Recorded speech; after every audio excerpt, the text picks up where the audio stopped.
TV9 ची बातमी म्हटली तर इम्पॅक्ट 100% होणारच।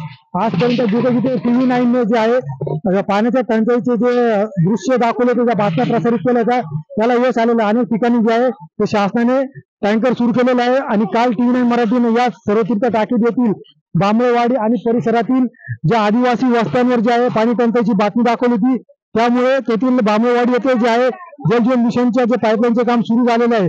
तसंच आज येथील जे सामाजिक कार्यकर्ते आहेत राम शिंदे त्यांनी येथे बातमी पाहिली आणि आज येथील कातकरी वस्तीवर जे आहे ते टँकर घेऊन येथे पोहोचलेले आहेत। आपल्याबरोबर सामाजिक कार्यकर्ते राम शिंदे आहेत, आपण त्यांच्याकडून जाणून घेऊया। रामभाऊ काय सांगाल?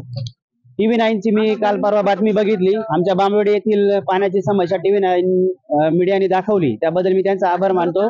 TV9 च्या बातमीच्या नंतर मी गेल्या 1 महिनाभरापासून टँकरने पाणी पुरवते वाड्या वस्त्यांमध्ये।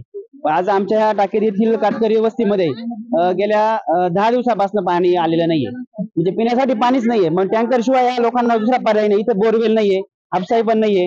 राष्ट्रीय पेयजल योजना नुसार नावाला कागदोपत्री अंमलात आणले, राबवलंय, परंतु त्या विहिरींनाच पाणी नाहीये।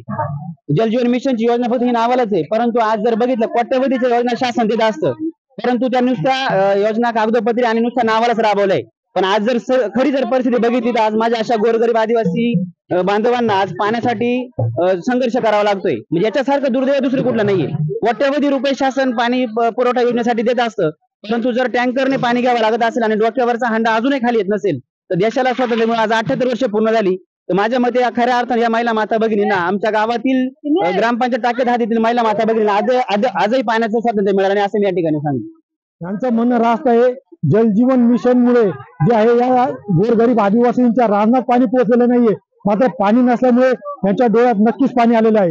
शैलेश पुरोहित, TV9 मराठी, बांबळेवाडी, कातकरी वस्ती, सर्वतीर्थ टाकेत, इगतपुरी।